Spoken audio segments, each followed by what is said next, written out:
น้องเดิมเด้อว่าภาษาเฮาก็ได้ไปเก็บผักกูดเธอ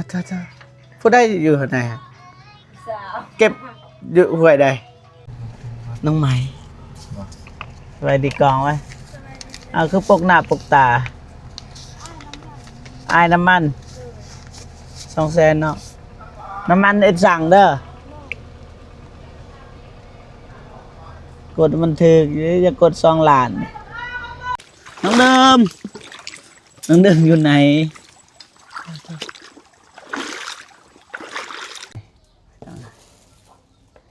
เฮ็ดบัด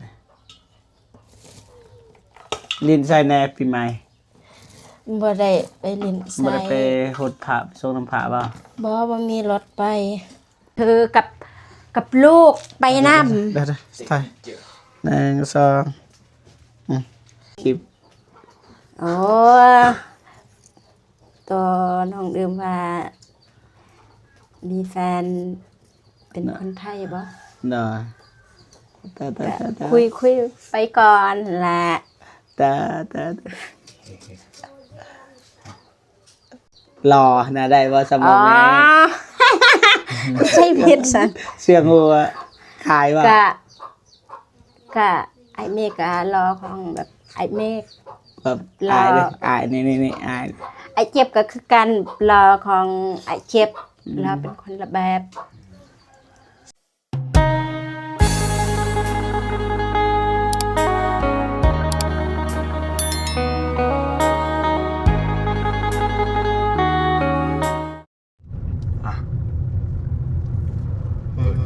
มาหากมาแต่น้องยังก็น้องพินออกมาจากบ้านกันโดนแล้วก็มาเติมพลังให้รถก่อนกะทักทายสบายดีเด้อพ่อพี่น้องเนาะบัดสุขสุขคนยังเปิดเพลงอันนี้ก็ได้เพิ่นยังดีปีใหม่นี่เนาะ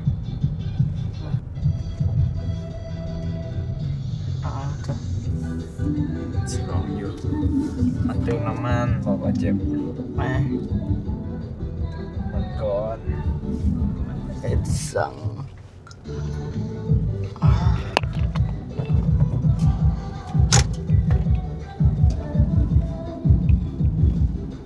แต่บ่เห็นพนักงานสักเป็นคือบ่มาบ่เห็นก็เพลงดังเลยเรียกมาเลยเติมเท่าไหร่200,000อ้าวมาขายน้ำมันอีกแล้วไปดิเด้อมาพี่จะหน่อยเติมกันน้องไหมไปดีกองไว้เอาคือปกหน้าปกตาอายน้ำมัน200,000เนาะน้ำมันเอ็ดสั่งเด้อกดมันถึกอย่ากด2 ล้านกด2 ล้านมันมีเงินจ่ายจบเกมเลยด้วยเอาไปนาปะ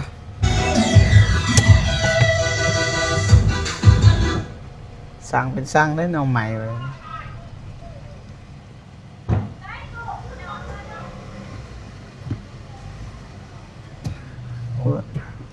ขา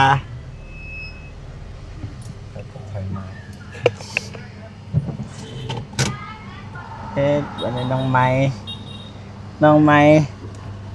บ่แม่นบ่คือคนเก่าแล้วน้องไม้200,000แต่4 ลิตรพี่น้องไง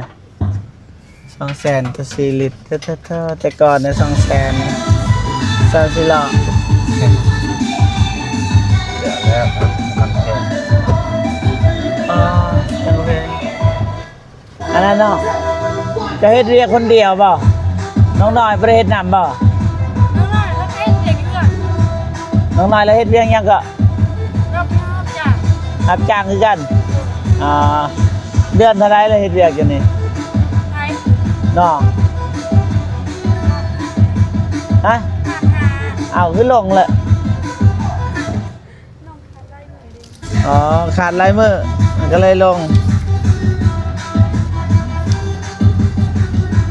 200,000แต่ว่าจากเดือนเลยสิขึ้นว่าเจ็ดอยู่นี่จากเดือน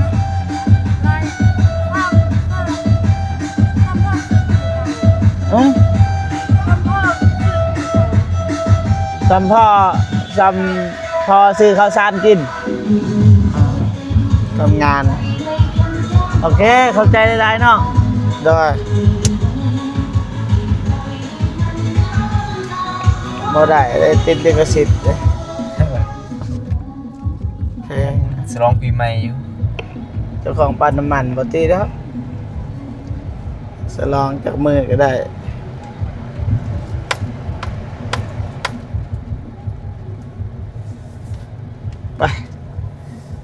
ไปเบิ่งเรือนน้องวันใจกันแป๊บหนึ่งเลยเดินทางไปหาน้องน้ำฝน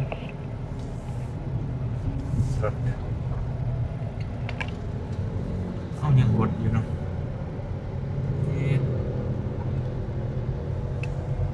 พ่อละทีสำในวิทยาม จะบินแล้วเขาเป็นเลิกลามเลย พอเลิกได้ถึกดาแล้ว เลิก โนแมนยามบุญแล้ว เริ่มยินแล้ว ไปหาน้องวันใจก่อนไปเบิ่ง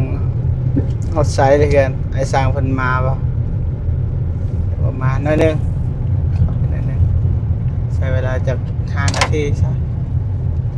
จะได้ว่าบ่แวะมาทางนี้แล้วบ่แวะบ่คืบหน้าจักเทื่อ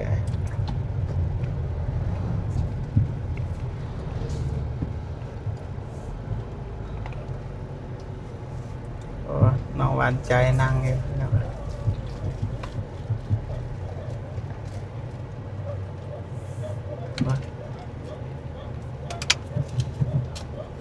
อ้าวท่านมาดิบ่เด้จะเทิงมีอยู่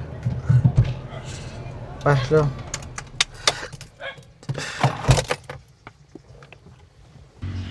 ป่านนี้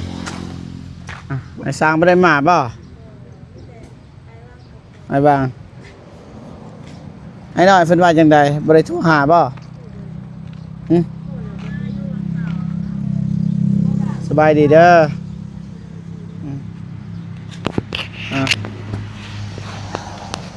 อะไรโทรบ่ติด โดยโทษตอนแรกเมียเหรอค่ะบัดโทษอีกเทื่อที่2หั่นบ่ได้เราบ่ได้มามีแต่พอ ซื้อมาเบิดเลยอันนี้ก็ซื้อใหม่บ่นี่ โดยยังแต่ลูกติ่งบ่ทันได้ เส้นเท่าไหร่ 80 กบแล้วโดย เรียบร้อย กบแล้ว อันนี้เด้ แผ่นหนึง95 95ซื้อเท่าไหร่เนาะ คันเอาลายคือเขาสะดุดแต่ว่าเขาเอาแต่7แผ่น สำคัญนะครับไปขึ้นเทิงเบิ่งขึ้นไปเบิ่งไอ้สร้างเพิ่นเฮ็ดหยังไปบ่แม่นขึ้นเบิ่ง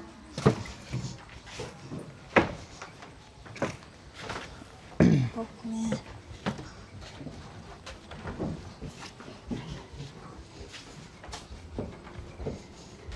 โทนี่อีหยังนี่ เส้นฟ้าป่ะ เส้น พอดีเนาะ พอดีโอเคได้แล้วงามอยู่สองนอกโอ้อันนี้เปล่า โดย คันแล้วเบิดเลย อ๋อล็อกข้างใน ใส่ เขาล็อกข้างใน อาชัดโอ้อันแนนเด้อบ่แนนสบายดีเด้อ สบายดีสบายดี แต่ข้างนี้ โทษสบายดีเด้อบ่ว่างมาซอยบ่ เฮ้ยไม่ผมมา แน่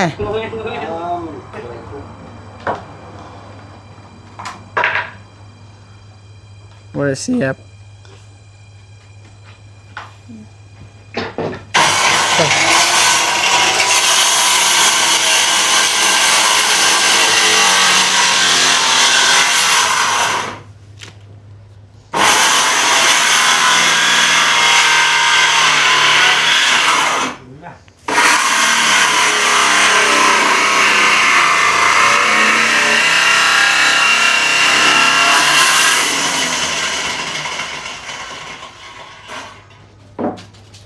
เรียบร้อย เรียบร้อยแล้วเรียบร้อยบ้านนี้นี่ก็คัดเรียบร้อยห้องวันน้องวันใจขึ้นใหญ่ใหญ่เลยห้องวันใจนี่ ใหญ่ลื่นห้องนี้จักหน้อย น้องก็นอนห้องนี้ ห้องได้ก็ได้ ให้พ่อแม่นอนห้องใหญ่เลยละ โดย มีนอกอีกเลยเรียบร้อยทางนี้แล้วสิตอกฝา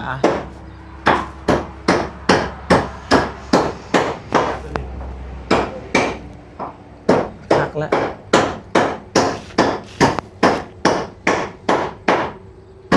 สุดยอดแล้วหักบอกอเมกหักแบบ โอเคเลย แล้วไอ้บอกมานี่พอ ดอกเนี่ย บ่แอมนี่นะ3แอมนี่ แอบเพื่อนอยู่ แล้วบ่ แล้ว บ่วางแอมเรียบร้อยกองเอียบแล้วสิติดมื้อใดหน้าต่าง ก็บ่มื้ออื่นประมาณมื้ออื่นนี่นะ มื้อบ่ อื่น โดย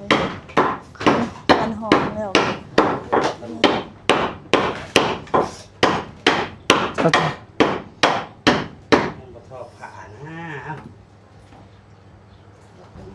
อ่า แตกเลยตั้งเจ้าเราเพื่อนมันบ่ได้แตก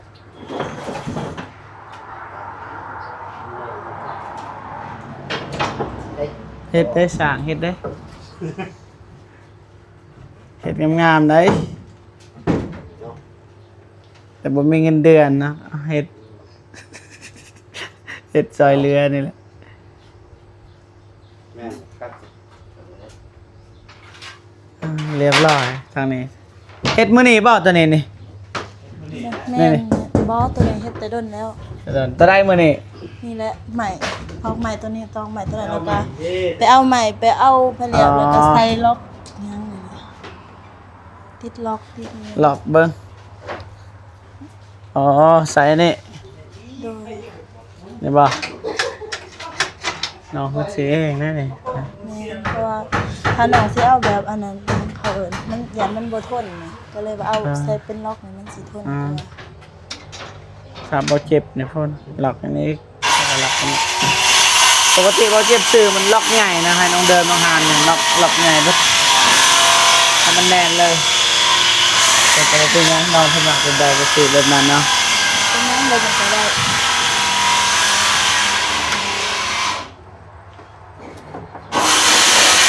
เรียบร้อย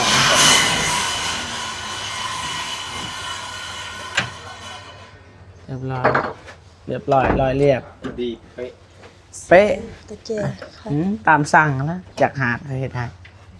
คือทางนี้ถ่ายบท อ๋อเข้าวงกบกับบานประตูเด้ตัวนี้นี่ จะครัวตัวนี้แหละ แก้ไข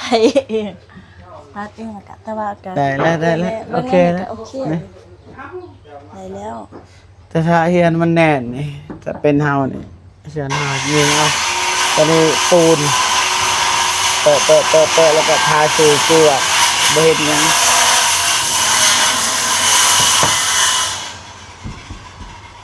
ตัวนี้เฮ็ดหยังตัวนี้ ถ้าเฮ็ดคันได้เองบ่ หึ เป็นใหม่คันได้อีกข้างหนึง ได้ เออ บ่แม่นแล้ว มันหูเพราะว่าเขามันเลือกก็สิใช้คันได้ตัวนั้นก็สิเฮ็ดเซาตัวนี้นะว่าสิเดินหนังออกเป็นใช้สังกะสีตัวเรือดิ จะหาอันนี้แหละลายเซ็นตัวนี้ สว่าสิการไปเบื้องเดียวเลย ได้ สังกะสีแบบว่าเอาไปเบื้องเดียวเลยหั่นนะแฮนไปผังเดียวเลย ตัวยังหาเส้นตัวเรือสุดก่อน ตัดหลังคาง อ๋อตามใจแบบไรก็ได้ ตามที่เขามากคันนะเฮ็ดเอา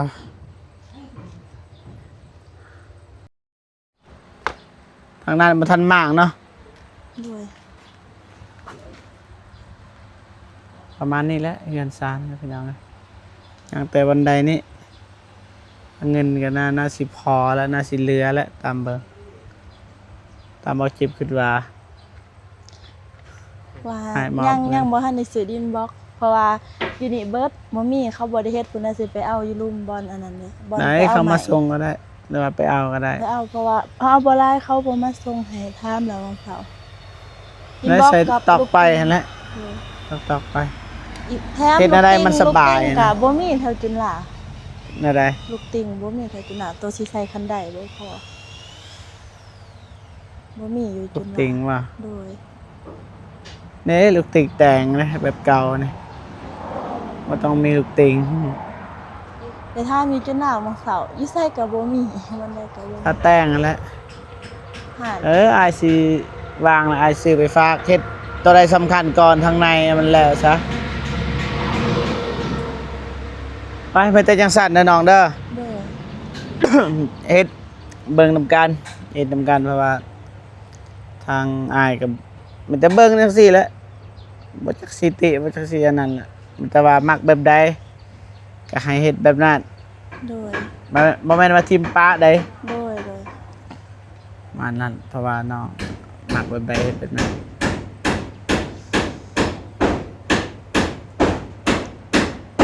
ประมาณนี้แหละพี่น้องเอ้ยไปมันจะว่าเดินทางต่อพี่น้องเอ้ยบ่ฮู้ว่าไปทางใดรอลุ้นไปนำกันพี่น้อง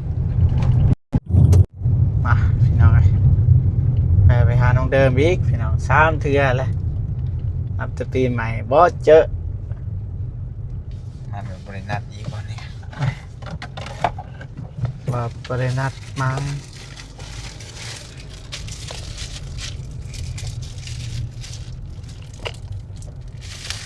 เด้ยังอยู่วันนี้เจอเอาเมกเลยเอาเมกว่าเห็นน้องเดิมโดนนะว่าเจ็บคือกันโดนเติบปีใหม่เราเจอบ่เจอ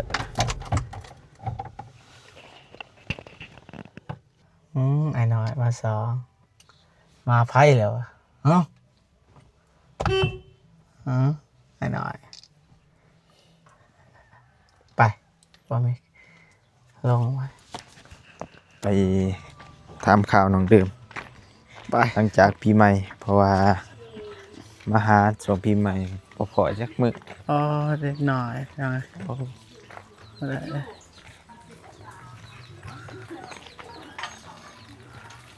เพราะว่าบ่เห็นน้องเดิมไปเลยไปใส่หน่อยโอ้ได้รถใหม่ป่ะ ลัดเลิงเพิ่น โอ้ให้ยืมให้ยืมแล้วให้เลย ให้เลย ต้องต้องคายได้ไปคาน้ำอาย โทษไปขอเลย เพิ่นได้ตันน้ำตัวเองเพิ่นก็หาย อ๋อโทษ พอเลย มันเพิ่น บ่ได้ใส่เสื้ออีกเลย ฟังไปก็สบาย ใส่เสื้อลงก่อนจ้าสบายดีเด้อ สบายดี ผู้สาวเต้อเป็นผู้สาวเต็มปากเลยบาดนี่น้องเดิมเด้อ นึงเดิม ว่าภาษาเฮาก็ได้ ตาย ไปเก็บผักกูดเธอพูดได้อยู่ไหนฮะ สาว เก็บอยู่ห้วยใดที่เฮาเคยไปเก็บช่วงนั้นปะ แม่ ไปกับไผ กับอีเซน ซาวซิม เดิม ไปปะไปตามเลย ตามมึงบ่ ไปก่อนฉัน เดิม เพราะว่าบ่มีเวียกกับเอื้อยกับผู้สาวนะมันกับเอื้อยตรงเดิม ผู้สาวพี่น้องไปนำก่อน เก็บผักกูด บ่เห็นบ่เจอมา3ครั้งบ่เจอ3ครั้งไปนำเลยอยู่ป่าพี่น้องไปสิแม่นแถวนี้แหละ เอาตามหา จ๊ะเอ๋ น้องดิม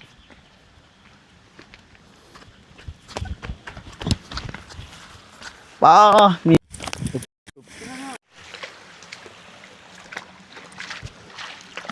มาสินี่ ยังว่าเด้อ ไม่น้ำเจ้าบ่ นั่น ไปบ่แม่ส่งเปลี่ยนเด้อ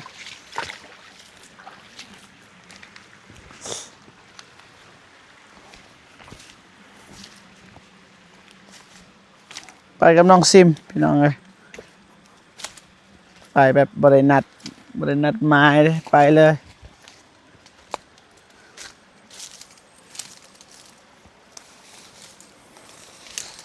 ป่าปุดง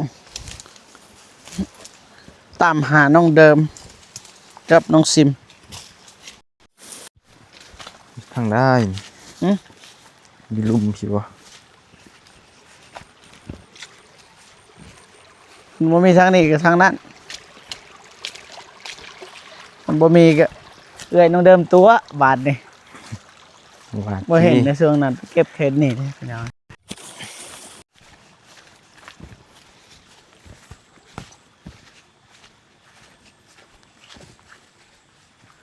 เฮ้ย ตายบ่เจอเลยพี่น้องเอ้ยมิคิรีอยู่ไสปกติก็เขตนี้แหละพี่น้องเอ้ยนี่ไปพี่น้องตามหาน้องเดิมก่อนบาทนี่นี่แหละเขตนี้แหละไปเก็บน้องเดิมช่วงนั้นว่าถ้าทางนี้บ่มั่นใจพระจักสิหาพี่น้องหรือว่าไปเบิ่งเทิงบ่ฝากทางเบิ่งเทิงพี่น้องเอิ้นจนคอสิแตกเลยบ่มีวีแววหยังเลยพี่น้อง แนวกันนะคือยาง ไปพี่น้องหาน้องเดิมบ่เห็นเด้อ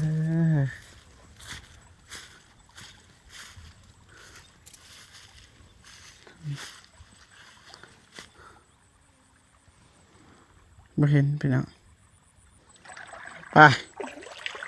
หาน้องเดิมไม่เจอ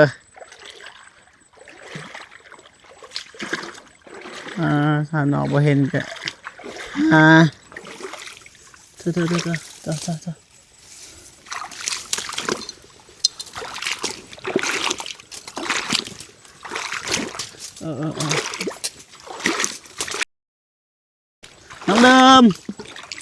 น้องเดิมอยู่ไหน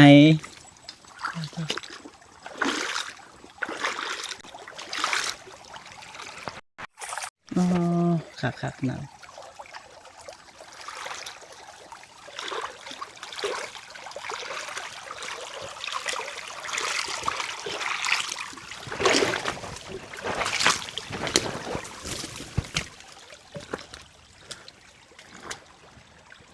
น้องเดิมมุดน้ำมาจากน้องเดิม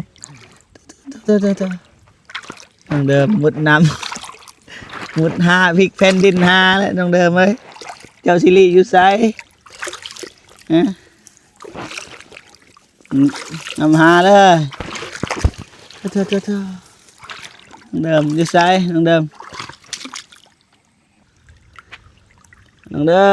โอ้ยน้องเดิมโดดน้ำบ่แม่นแล้วไปพี่น้องเอ้ยกลับก่อน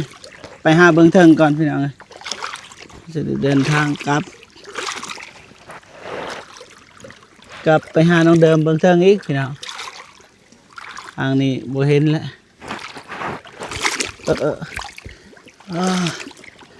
ลำบากติดกันมากับธรรมชาติน้ำลึกน้องเดิมอยู่ไหน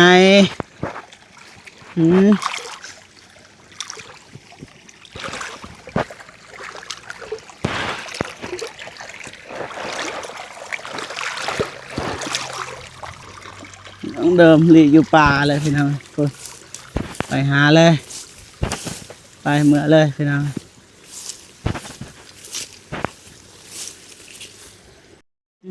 นำหาน้องเดิมจนพลิกแผ่นดินไปเลยพี่น้องโอ้เข้าไปในถ้ำเลยตัว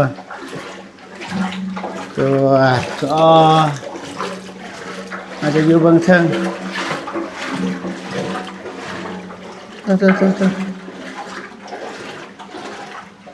ไม่เจอน้องเดิมสอดมาทางนี้เข้าอุโมงค์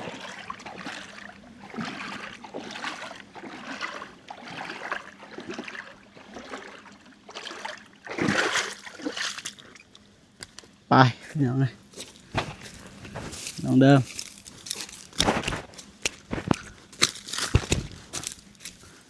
บ่เห็นพี่น้องโอ้โหไปเก็บผักอยู่ใส่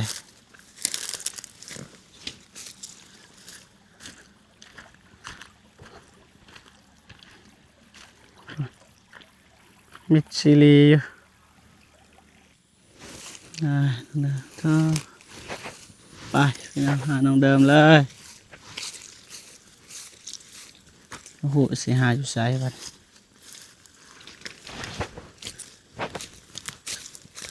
โอ้มิดซิลีเลยเจ้าสิหา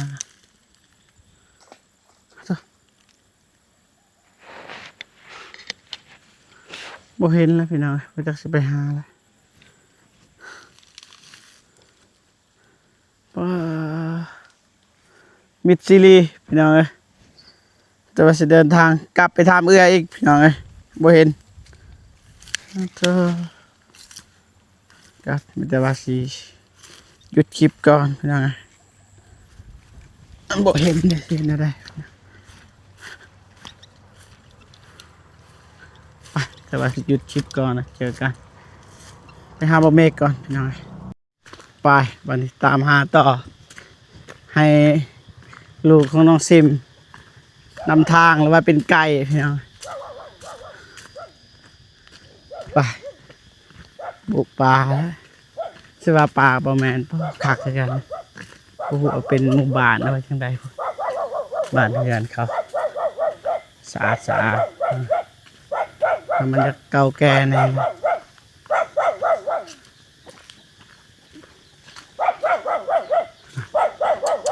คาเฟ่มิกสะอาดไป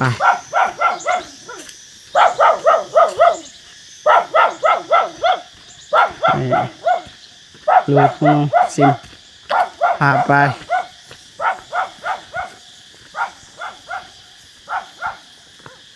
วันนี้บ่เจอบันบ่เจอก็คัก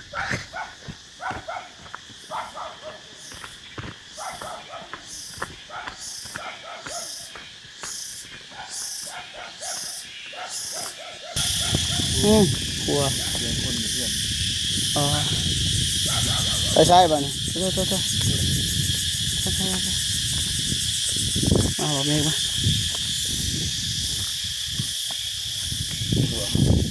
ดูทางใดบันทางใดทางใดตัวอายบ่จักไปเห็นได้ที่ไหน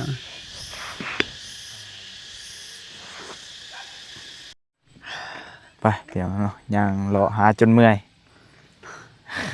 ลอยเลยพี่น้อง เป็นเนี่ยว่ามาเก็บผักกูดบ่เห็น บ่เห็นยอม นำหาตัว บ่ ยาก มีบุญบ่มีบุญและสันเฮาสองคนบ่เห็นน้องเดิมน้องซิม ตั้งแต่ปีใหม่ละ 3เทื่อแล้วได้พี่น้องเอ้ย ไปต่อบ่ มีแต่ว่าเดินทาง โดย ไปต่อพี่น้องเอ้ยไปออกจากสิหาแล้วพี่น้องยอมแล้วให้ลูกน้องซิมไปหาก็บ่เห็นขณะเฮานั่งถ่าเด้ให้น้องเพิ่นไปหาบ่เห็นครับขย้อนเฮาสิไปนำเพิ่นนั่นแหละ ไปเดี๋ยวว่าเดินทางต่อกันนะครับบ่เห็นครับว่าน้องเดิมเพิ่นกลับมาแล้ว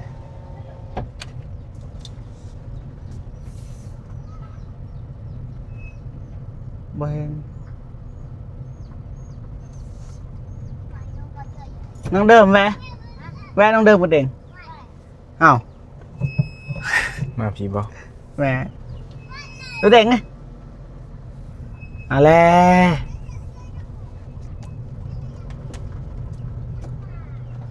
โอ้ทำหาจนเมื่อยพี่น้องอยู่เพื่อนบ่น้องเดิมอยู่เพื่อนบ่ไป เซ็นมาทางลัด จ้าไปเนี่ยโอ้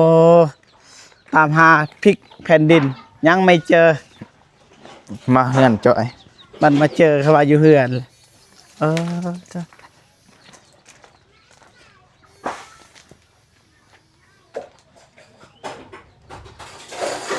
เป็นหยังเด้บ้าน โอ้โหเป็นไฟแล้วอยู่ในเรือเอา จอบ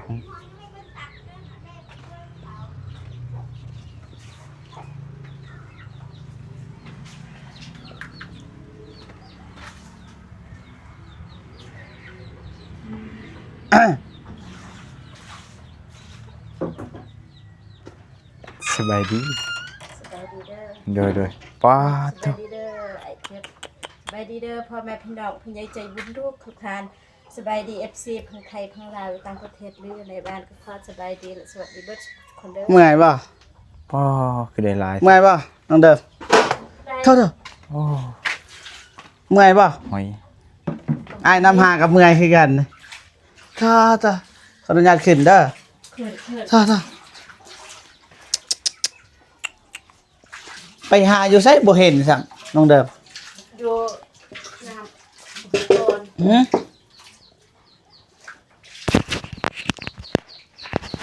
อยู่ไส น้ำทอน บ้านเฮาเคยไปหารบ่อ่ะหลายตาเรียบร้อย เปียกเบิด ก็ธรรมดาอยู่เห็นครัว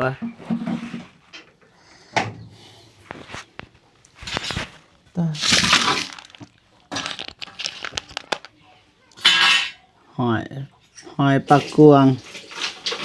อันนี้คือหอยปลากวงพี่น้องอันนี้คือหอยยางบะเม็ก มาคมบ้าน หอยคม ช่างบ้านเลยมาคม น้ำเละเด้อ ได้ รีบเอา สบายนะบีบเลยบะเม็กเลยหูอยู่ไปหาโบเห็นเห็นยังน้องเด้อ สีอันนั้นต้มผักกูด ผักกูดก็มีเจ้าบะเม็กอ่ะทากินเด้อ ออมหอยบ่ หอมหอยกับผักกูดเมื่อวานนี่จำผักกูดแล้วลวกผักกูดเดือนบะเม็กนะไปไก่ปะหรือว่าเขตนั้นนี่สิ ลงลุมเอง เฮาบัดลงลุมกับบ่ไกลบันไดแล้วก็ขึ้นเทิงอีก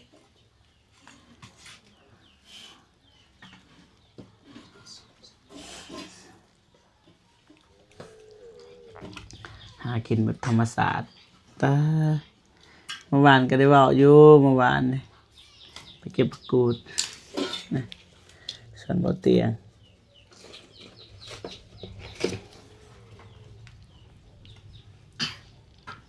ตีนสายปีใหม่ไปหามื้อนั้นบ่เห็น ไปเล่นอยู่อันนั้น เห็นพี่น้องบ่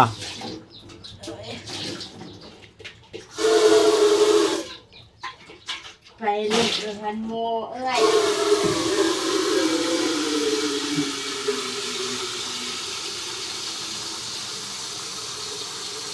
กินนึ่งข้าว บ้องเสียนั่นต้มผักกูดแล้วก็ เหลือ สุปเห็ดสุปผักกูด เมื่อยเลยพี่น้องเมื่อยหยังกับไปกับมาแล้ว ถ้ากินเด้อ ฮะอ้าวบ่ได้ยินใส่ไม้นะพากินพากินข้าวบ่แม่ยินนะบ่ กินข้าวเบิดซองไอ้เมฆกับไอ้เจ็บ ท่า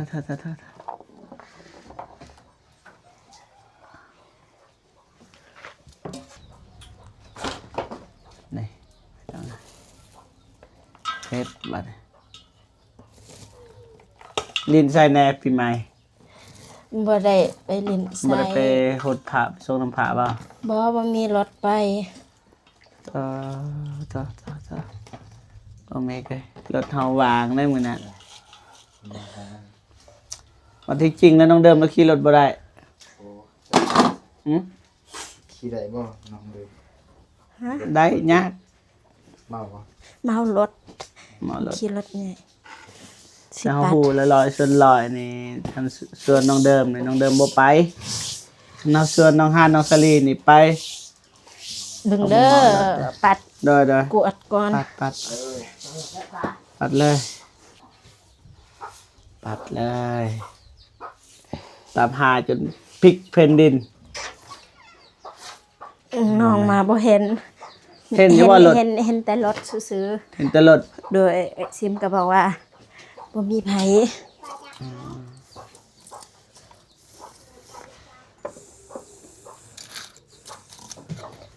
คือบ่ใส่ทอเนาะ ทอยัง เป่าสบาย บ่ใส่ก็ได้ ปากมันยากจะเป่าทางนี้มันใหญ่ทางปากใหญ่แล้วก็ทางนี้มันน้อยมันก็แห้ง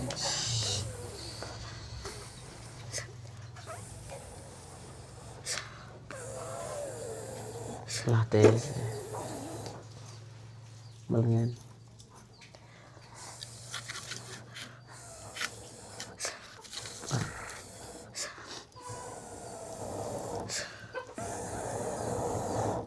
ปันกันนะบอกกับน้องซิมนี่ หอย แม่ บ่คงพื้นกับคงพื้นของน้องดื่มกับน้องดื่ม ผู้ใดได้หลาย บ่ฮู้คือกัน บ่ได้เบิ่ง บ่ พยายามมัน แต่ว่าไปนำกัน โดยแต่พยายามมันเอาพื้นก่อน แสดงว่ามื้อนี้นี่น้องเดิมได้ลายกล้วยตามเบิ่งหลายเด้อพี่น้อง เอ้ยเซมเธอกับลูกไปนำ ได้ๆถ่าย1 2คักเลย เยี่ยม เยี่ยม เยี่ยมเลย very good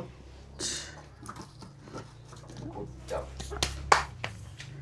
good job นาซีบเลยเหรอ ถ้ากิน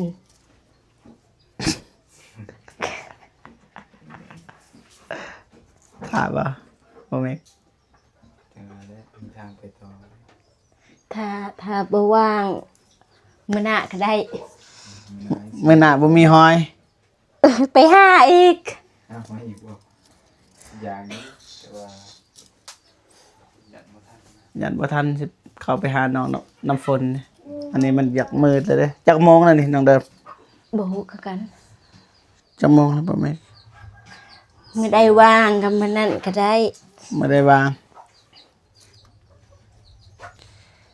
พังเบง ฟังเบิ่งรู้สึกเมื่อยๆนะอะไรเนาะย่างไปหาน้องเดิม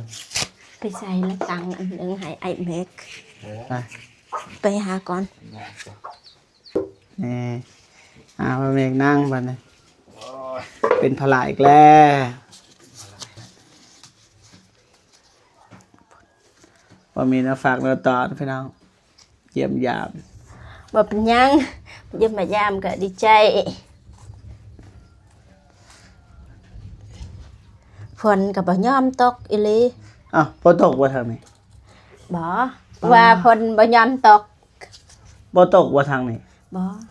อ้าวถ้าแตงเฮาป้าตอนเช้า ถ้าแตง ชาวบ้านบ่เจ็บเต็มเลย เมื่อวานไปปลูกอันนั้นประเด็นคิดว่าฝนตกบ่ตก ปลูกอยู่ไส อยู่หัน อ๋อดินนั่นบ่ โดยบนทางปีนี้ทางหน่อยเดียว ปลูกน้อยเดียว โดยเพราะว่าอัน แน นั้น วมันบ่มี โดยแนวตัวไปปลูกเมื่อวานก็ไปหาขอของเขา อ่าของไผล่ะ ของอันนั้นเอ้ยลังอันนั้น สีแดง โดยเอ้ยแดกไปขอว่าแม่นน้องอึมเขา อ่า เพิ่นก็ให้แล้วก็น้องอึมไปปลูก ไปใช้เลยผู้สาว ฮะ เราไปใช้เลย พาไปพ่นเอาลูก อ๋อ เอาลูกเพิ่น ผู้สาวเลยเด้ เอิ้นรอด บ่เมกหยอกเล่นซื้อไว้นะมันจะหยอกนะคันบ่หยอกบ่ม่วนนะคือไปกับไปเตียง เม อะ กนี่หับเบิด14ไปหาผู้ใดก็เหมาะสมเบิด เหมาะสมเบิดนะ คือว่าแหละพี่น้องเอ้ยที่จริงแหละบ่เมกก็ยังบ่ทันมีภัยนั่นแหละแต่ว่าไปกับไปเตียงไอ้เตียงก็ หยอกเล่นซื่อๆนะหยอกใส่ เพราะว่า เอาเป็นยังโสดเนาะ เขายังโสดเด้เพิ่นมีลูกมีเมียเพิ่นเนาะเป็นลีออกครับบ่ผิดสบายเนาะเป็นลี เป็นลิ บ่ซีเรียส แต่น้องเดิมนี่หยอกบ่ได้เด้อวันนี้เด้อ โอ้บ่ได้เด้อ บ่ได้เด้อนั่นได้คืบหน้าบอกได้บ่ ฮะ เห็นอยู่เด้อในคลิป โอ้ตัวน้องดื่มว่ามีแฟนเป็นคนไทยบ่ เนาะตา คุยไปก่อนแหละ ตาเห็นในว่าหน้าตาล่ะ เห็นในโทรศัพท์โทรหากัน อ๋อรออยู่บ่ ก็ธรรมดา ซ้ำว่าบ่ฝน แบบรอเป็นคนละแบบ เอ นะ อ เยอะ ลุ้นอยู่เด้ โดย ก็บ่เมกเด้ ก็ตามใจไอ้เมฆถ้าไอ้เมฆอยากมีแฟนก็สุดของไอ้เมฆ บ่ บ่เกี่ยวกัน บ่แม่นรอนะได้บ่สม อ๋ อ อ แม่ ใช่ผิดสัน เสียงหัวขายว่า ก็ไอ้เมฆก็รอของแบบไอ้เมฆ แบบ รอ อายเลยอายนี่อาย ไอ้เจ็บก็คือการรอของไอ้เจ็บรอเป็นคนละแบบ สำหรับน้องเดิมเบาเจ็บกับเบาเบกอย่าขาดตัวเองเลยนี่ ก็รอเป็นซองรอเป็นคนละแบบ คิดว่าแบบแมนอยู่รอคนละแบบแต่ว่าถ้าเลือกสิลมนะอย่างว่าโสดว่าไปน้องเมฆแล้วไปก็โอ้ หักแพงเป็นอาย บ่น่าตัวอย่างนะเขาไปทางบ่เมฆเบิดกันให้เรื่อง บ่ต้องคิด บ่ต้องคิดเลยไปทางบ่เมฆเลยพี่น้องโอเคนะดื่มน้ำก่อน ตอน ไม่ใช่จอบ อาหาร เลย ตอนนั้นสงกรานต์ไอ้เมฆกับไอ้เจ็บเดไปเลินอยู่ไส เอาบ่ ทางบ่ได้ ตามพ้นทาง ลงไปแถว แถวนี่แหละ น้องไป เห็นในคลิปว่าไอ้เมฆกับไอ้เจ็บมาหาน้องเดิม แม่นนี่เข้ามาเลย ได้ขี่ออกมาทาง ต้องเดินไปลิน โอ้เอ้ยโด เห็นอยู่ว่าในคลิปเฮาแวร์มานี่ เห็น ในคลิปก็มีแต่ว่าหุบเอื่อยจากวิดีโอ นี่เห็น บ่เห็นว่าต้องเดินไปลินยันนอกแล้วบ่จักกันยามบุญบางทีบ่เจ็บก็นอกคือกันในยามบุญบางทีก็กินบางทีก็บ่นะบ่เจอมื้อนั้นมื้อนี้ก็คิดว่าสิไปเลยเด้ได้ถามเด็กน้อยเด้มาแล้วเด้นั่นล่ะแวะซะเกือบบ่ได้เจอ เกือบไม่ได้เจอ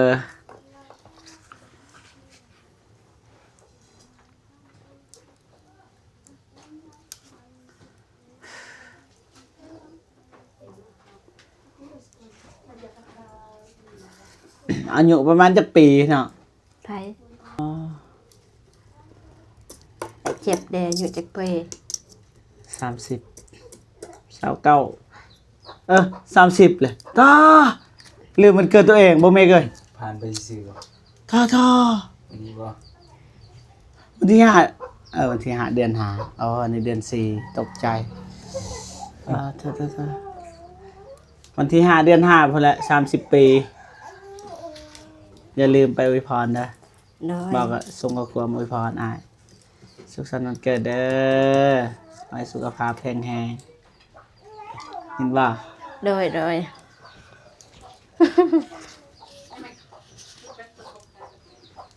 อ่า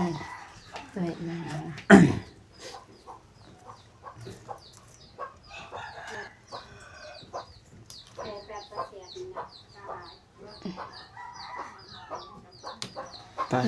นาเบาเตียงทองปลูกกาแฟแล้วบ่ไอเมก แล้วแล้ว เรียบร้อยมีกกตายมีกกยัง IP ายผีลายกุ๊กเลย 3กก เห็นในคลิปร้านไอเมกเก่งเฮเลยสุดยอดเลยตอนไอเมกกับ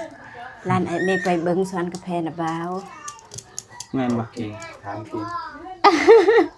ตอนไปเที่ยวเห็นบ่ตามใจลาน1มื้อ บ่ได้เบิ้งตอนนั้น เบิ่ง แบบ ว่าคลิป ช่วง อ้าย นี้ ไปลิน บ่ได้คอยได้เบิ้งเพราะว่าบ่มีเน็ต บ่มีเน็ต ตอนได้มีเน็ตก็เบิ้ง ค่อยมีเน็ตสิโทรหากันได้จังได๋บัด ก็ เสร็จซื่อ คันใส่หลักเก่าเสร็จได้ ๆเสร็จฟรีนะ โดยคันใส่หลักเจ็ดเสร็จพรีบ่ได้อันนั้นแบบอยู่หานเบิดบัตร อ๋อ คันเอาไปซื้ออยู่อันนั้นคำก้าวเขาว่ามีรถอีก หลักหยังก็ หลักเจ็ด ส่งเบอร์ให้อ้ายก็ได้สิเติมให้ ว่าเป็นหยัง เอาก็ซอยกัน อยากให้น้องหนุ่งสมหวังเด้ได้ลมคู่มือ ว่าเป็นหยังลายเธอละไอเจ็บซอยน้องเดิม ซอยหยังบ่ได้ซอยซ้ำพี่น้องเอ้ยมีแต่ซอยมากิน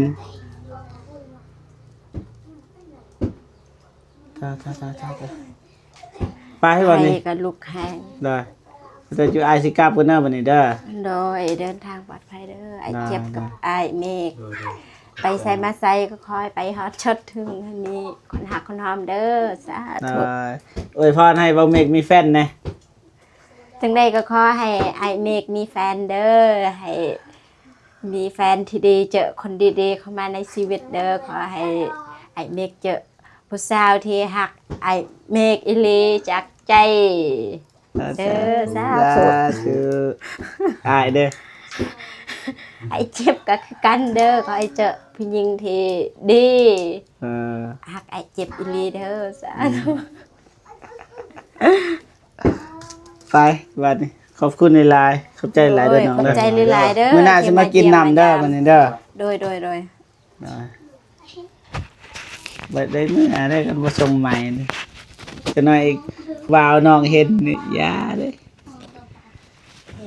บ่เป็นหยังนะไปบัดนี้เดินทางกลับก่อนพี่น้องเอ้ยนำพาน้องเดิมแผ่นดิน ยังไม่เจอสุดท้ายไปเจออยู่บ้านของน้องเองพี่น้องเอ้ยไปมันไปวันนี้ทางทีมงานเฮาก็ขอเดินทางก่อนเนาะจังได๋ก็ขอบอกขอบใจขอบคุณ14ทุกท่านที่เข้ามาให้กำลังใจตลอดมาเนาะมีหยังก็เม่นใต้คลิป เดี๋ยวบ่เจ็บสิเข้าไปอ่านนะเจอกันคลิปหน้าพี่น้องสำหรับคลิปนี้สบายดีจ้าไปบ๊ายบายบ่เห็นครับว่าน้องเดิมมันกลับมาแล้ว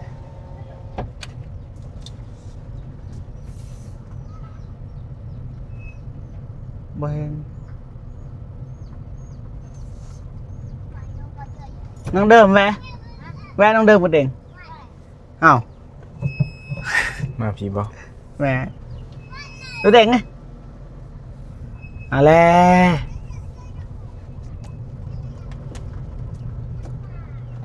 โอ้ทำหาจนเมื่อยพี่น้องอยู่เพื่อนบ่น้องเดิมอยู่เพื่อนบ่ไป เซ็นมาทางลัด จ้าไปเนี่ยโอ้ตามหาพริกแผ่นดินยังไม่เจอ มาเฮือนจ้อย มันมาเจอเขาว่าอยู่เฮือนจ้ะ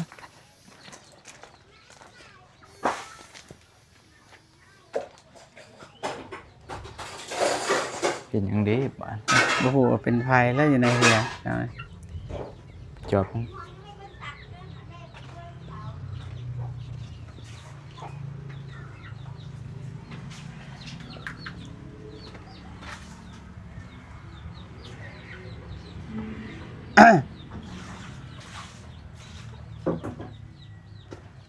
สบายดี สบายดีเด้อ โดยป้า ส ทุ บายดีเด้อไอเจ็บใบ บายดีเด้อพ่อแม่พี่น้องผู้ใหญ่ใจบุญทุกท่านสบายดี FC ทั้งไทยทั้งลาวต่างประเทศหรือในบ้านก็ขอสบายดีและสวัสดีเบิดคนเด้อ เมื่อยบ่ พ่อคือได้หลาย เมื่อยบ่น้องเดิมเท่า โอ้ เมื่อยบ่ หอย อ้ายนำหากับเมื่อยคือกันท่าขออนุญาตขึ้นเด้อท่าไปหาอยู่ไสบ่เห็นสั่งน้องเดิม อยู่น้ำโดน หือ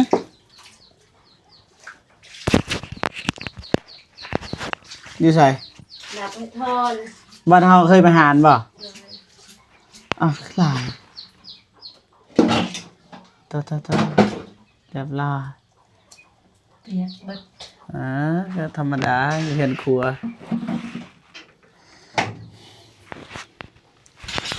ตา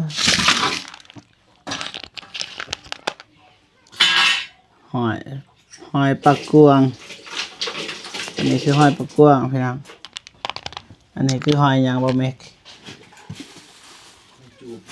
หอยขมบาน หอยคม ทั้งบานเลยหอยขม น้ำเละเด้อ ได้ รีบเอา สบายนะรีบเลยบะเมกเลยหูอยู่ไปหาโบเห็นเทนยังน้องเลย สิอันนั้นต้มผักกูด ผักกูดก็มีเจ้าบะเมกอ่ะทากินเด้อ อมหอยบ่ หอมหอยกับผักกูดเมื่อวานนี่จำผักกูดแล้วลวกผักกูดเยือนบะเมกนะไปไก่ปะหรือว่าเขตนั้นนี่สิ ลงลุมเอง เฮาบัดลงลุมกับบ่ไก่บันไดแล้วก็ขึ้นเทิงอีก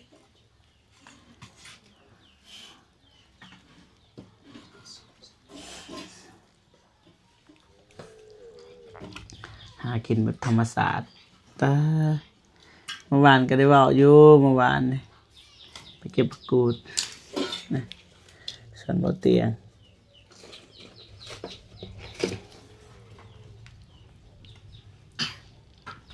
ตีนใจปีใหม่ไปหาเมื่อนานบ่เห็น ไปเล่นอยู่อันนั้น เห็นพี่น้องบ่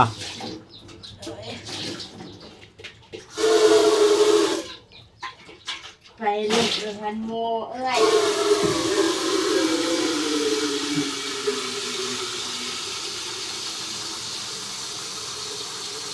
ไปนึ่งข้าว บ้องเสียนั่นต้มผักกูดแล้วก็ เหลือ สุปเห็ดสุปผักกูด เมื่อยเลยพี่น้องเมื่อยหยังกับไปกับมาแล้ว ถ้ากินเด้อ ฮะอ้าวบ่ได้ยินใส่ไม้นี่ตากินข้าวบ่แม่ยินนะบ่ กินข้าวเบิดซองไอเมกกับไอเจ็บ ท่า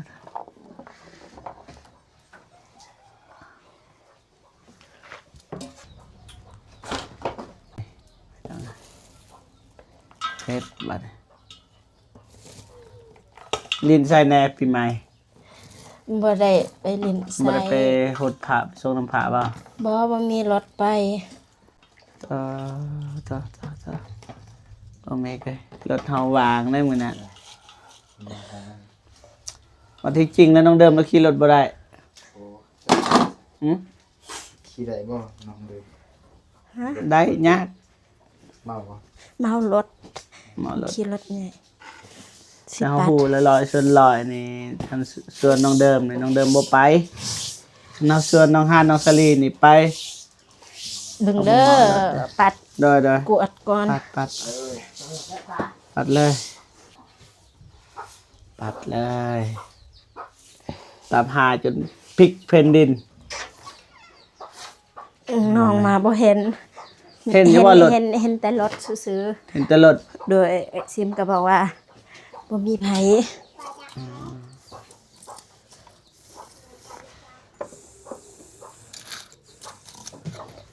คือบ่ใส่ท่อเนาะ ทอยหยัง เป่าสบาย บ่ใส่ก็ได้ มันยากจะเป่าทางนี้มันใหญ่ทางปากใหญ่แล้วก็ทางนั้นมันน้อยมันก็แห้ง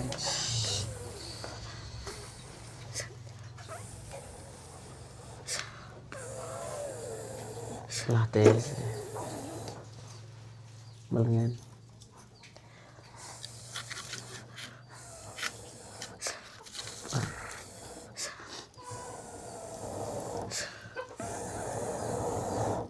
ปันกันนะบอกกับน้องซิมนี่ หอย แม่ บ่ของเพิ่นกับของเพิ่นของน้องดื่มกับน้องดื่ม ผู้ใดได้หลาย บ่ฮู้คือกัน บ่ได้เบิ่ง บ่ พยายามมัน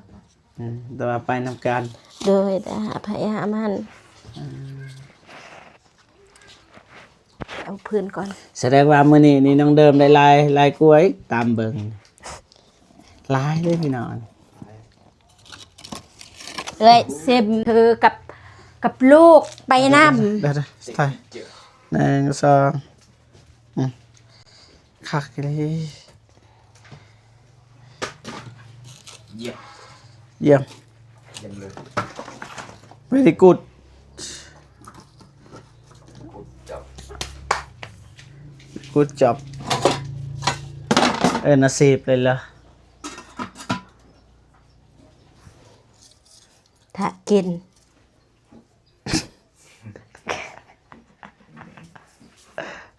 ถามว่า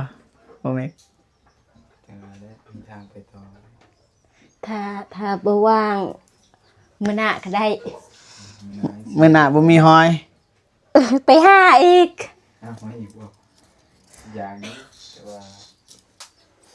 ยันมาทัน ยันบ่ทันสิเข้าไปหาน้องน้ำฝนนี่อันนี้มันอยากมืดเลยเด้จักโมงแล้วนี่น้องเดิม บ่ฮู้คือกัน จักโมงแล้วบ่แม่น ไม่ได้ว่างกับมื้อนั้นก็ได้ บ่ได้วาง พังไป ฟังเบิ่งรู้สึกมึนเมื่อยนะอะไรเนาะย่างไปหาน้องเดิม ไปใส่ละตังอันหนึงให้ไอ้เมก ไป ไปหาก่อน งานจ้ะ นี่บ่แม่นนั่งบัดนี้เป็นภาระอีกแล้วบ่มีนะฝากเราตอนพี่น้องเยี่ยมยาม บ่เป็นหยังเยี่ยมมายามก็ดีใจฝนก็บ่ยอมตกอีหลี อ้าวบ่ตกบ่ทางนี้ บ่ว่าฝนบ่ยอมตก บ่ตกบ่ทางนี้ บ่ อ้าวถ้าแตงเฮาป้าตอนเช้า ถ้าแต่ง ชาวบ้านบ่เจ็บเต็มเลย เมื่อวานไปปลูกอันนั้นประเด็นคิดว่าฝนตกบ่ตก ปลูกอยู่ไส อยู่หัน อ๋อดินนั่นบ่ โดยบนทางเป็นนี้ทางหน่อยเดียว ปลูกน้อยเดียว โดยเพราะว่าอัน แน นั้น วมันบ่มี โดยแนวตัวไปปลูกเมื่อวานก็ไปหาขอของเขา อ่าของไผล่ะ ของอันนั้นเอ้ยลังอันนั้น สีแดง โดยเอ้ยแดกไปขอว่าแม่นน้องอึมเขา อ่า เพิ่นก็ให้แล้วก็น้องอึมไปปลูก ไปใช้เลยผู้สาว ฮะ เราไปใช้เลย พาไปพ่นเอาลูก อ๋อ เอาลูกเพิ่น ผู้สาวเลยได้ เอิ้นรอด บ่เมฆหยอกเล่นซื้อไว้นะมันจะหยอกนะคันบ่หยอกบ่ม่วนนะคือไปกับไปเตียง เม อะ ฆนี่หับเบิดเป็นสีไปหาผู้ใดก็เหมาะสมเบิด เหมาะสมเบิดนะ คือว่าแหละพี่น้องเอ้ยที่จริงแหละบ่เมฆก็ยังบ่ทันมีภัยนั่นแหละแต่ว่าไปกับไปเตียงไอ้เตียงก็หยอกเล่นซื่อๆนะหยอกใส่ เพราะว่า เอาเป็นยังโสดเนาะ เขายังโสดเด้เพิ่นมีลูกมีเมียเพิ่นเนาะเป็นลีออกครับบ่ผิดสบายเนาะเป็นลี เป็นลิ บ่ซีเรียส แต่น้องเดิมนี่หยอกบ่ได้เด้อวันนี้เด้อ โอ้บ่ได้เลย บ่ได้เด้อ นั่นได้คืบหน้าบอกได้บ่ ฮะ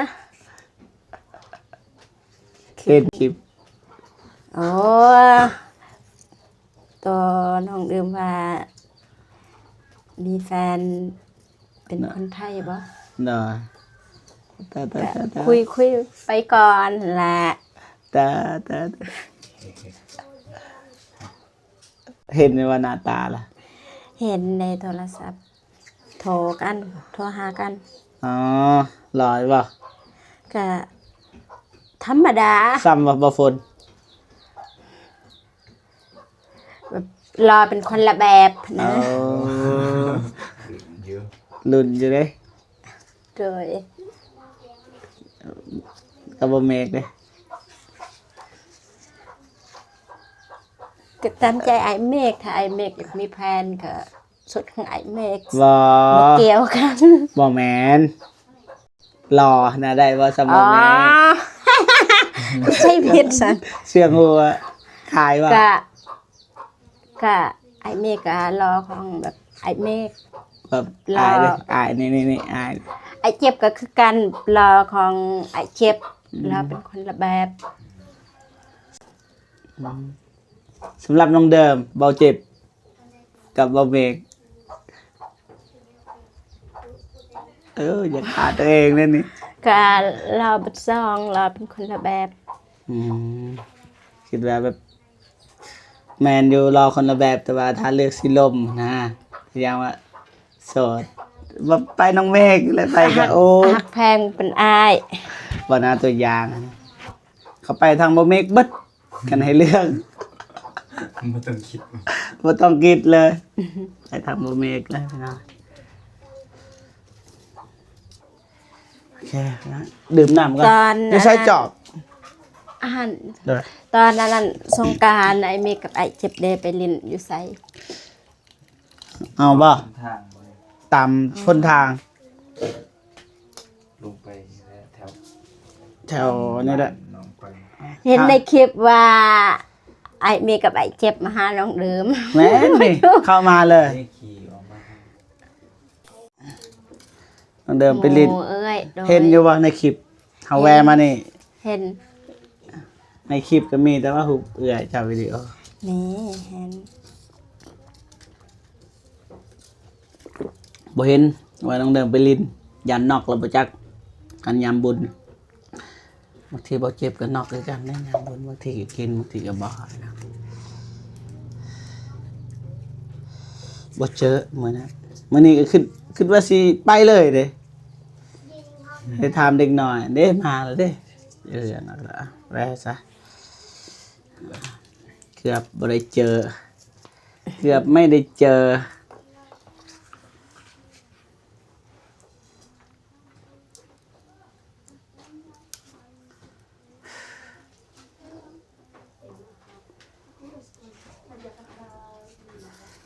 อายุประมาณจักปีเนาะ ไผไอ้เจ็บเดอยู่จักเปย 30 29 30เลยตาลืมมันเกิดตัวเองบ่แม่เอ้ย ผ่านไปซื้อ ท่า อันนี้ว่า วันที่5วันที่5เดือน5อ๋อในเดือน4ตกใจท่าวันที่5เดือน5พุ่นแหละ30 ปีอย่าลืมไปอวยพรนะ โดย บอกก็ส่งข้อความอวยพรอ้ายสุขสันต์วันเกิดเด้อขอให้สุขภาพแข็งแรงเห็นบ่ โดย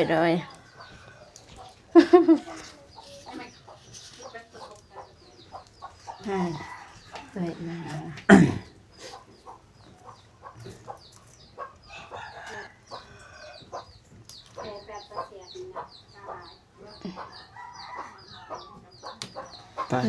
นาเบาเตียงทองปลูกกาแฟแล้วบ่ไอเมก แล้วแล้ว เรียบร้อยมีกกตายมีกกยัง IP พีไรกุ๊ก 3กก เห็นในคลิปร้านไอเมกเก่งเฮเลยสุดยอดเลยตอนไอเมกกับร้านไอเมกไปเบิ้งสวนกาแฟนาเบา แม่นบ่ เก่งถามเก่ง ตอนไปเที่ยวเห็นบ่ตามใจลาน1มื้อ บ่ได้เบิ้งตอนนั้น เบิ่ง แบบ ว่าคลิป ช่วง อ้าย นี้ ไปเล่น บ่ได้คอยได้เบิ้งเพราะว่าบ่มีเน็ต บ่มีเน็ต